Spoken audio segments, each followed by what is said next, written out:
Assalamualaikum warahmatullahi wabarakatuh. Apa kabar sahabat sejuta kisah? Mudah-mudahan kabar baik. Pada kesempatan kali ini kami akan berbagi kisah yang berjudul Dipecat karena selamatkan anak, kurir ini mendapat berkah tak terduga. Kurir sudah menjadi profesi yang banyak sekali ditemukan di kota-kota besar di Indonesia. Hal itu diakibatkan oleh semakin berkembangnya bisnis e-commerce di Indonesia. Seperti yang kita tahu, e-commerce memiliki hubungan yang erat dengan kurir. Bisnis tidak akan bisa berjalan dengan lancar jika tidak ada kurir yang bersedia mengantarkan barang hingga ke depan pintu rumah. Tak sedikit yang beranggapan kalau kurir adalah pekerjaan yang enteng, hanya mengantar barang dari pengirim hingga sampai di tangan penerima. Tak perlu begitu memeras otak, tapi perlu kamu tahu tanggung jawab seorang kurir juga sangat besar. Jika barang terlambat sampai dan konsumen komplain ke perusahaan, pasti kurir akan kena semprot juga. Seperti yang dialami seorang kurir di Tiongkok yang dipecat karena selamatkan anak kecil. Berikut ulasannya yang dilansir liputan6.com dari Loket News Selasa 26 Februari 2019. Pria asal Tiongkok bernama Xiaobi terlahir dari keluarga miskin. Ia terpaksa tidak menyelesaikan pendidikannya dan langsung mencari kerja di kota.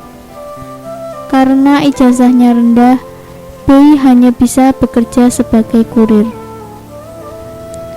Bei dikenal sebagai orang yang rajin dan bekerja dengan tekun. Namun, belum lama bekerja sebagai kurir, Bei terpaksa kehilangan pekerjaannya hanya karena menyelamatkan anak kecil.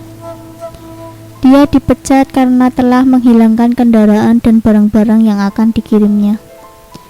Kisah itu terjadi saat Bei sebenarnya sedang libur kerja, tapi saat itu ia terpaksa bekerja mengantar barang karena menggantikan rekan kerjanya yang punya urusan keluarga. Saat mengantar barang, Bei kebetulan melihat seorang anak yang tersangkung di teralis balkon. Jika tidak segera diselamatkan, besar kemungkinan bocah itu akan jatuh. Banyak orang yang melihat peristiwa itu, tetapi tidak ada yang berani naik untuk menyelamatkan si anak, hanya menelpon petugas pemadam kebakaran. Namun, mungkin sudah terlambat saat menunggu tibanya tim penyelamat. Bei segera masuk ke gedung apartemen dan dia berusaha menjangkau tubuh anak tersebut. Tanpa pengaman apapun, ia memberanikan diri melakukan aksi penyelamatan nekat yang berlangsung dramatis itu. Namun, usai menyelamatkan si bocah, motor 3 roda yang mengangkut barang-barang kiriman yang diparkir di bawah dicuri orang. Xiaobi segera menelpon atasannya menceritakan peristiwa itu. Ia justru dimarahi habis-habisan, dikatai sok pahlawan. Pada akhirnya, Bei pun dipecat dan juga disuruh mengganti barang-barang pelanggan yang hilang. Bei hampir tidak punya uang sepeser pun untuk mengganti kerugian sebanyak itu. Sementara ia sendiri membutuhkan uang yang tidak sedikit untuk biaya pengobatan ayahnya yang masih terbaring di rumah sakit.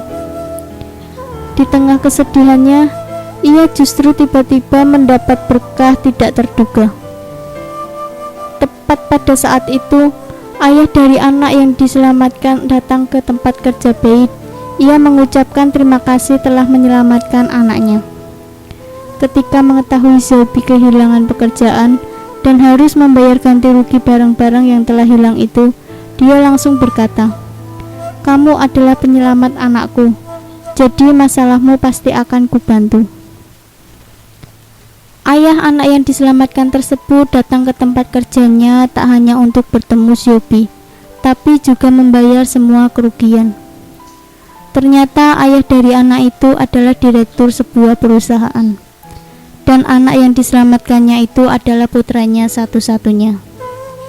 Sebagai bentuk ucapan terima kasih dan membalas budinya, ia secara khusus memberi peluang kerja pada Xiaobi di perusahaannya. Xiaobi tak menyangka perbuatan baiknya itu telah membawa berkah untuknya. Xiaobi ditempatkan di bagian kantor dan gaji yang lebih tinggi dari pekerjaannya sebelumnya. Jangan lupa nantikan kisah terbaru dari kami. Sampai jumpa. Wassalamualaikum warahmatullahi wabarakatuh.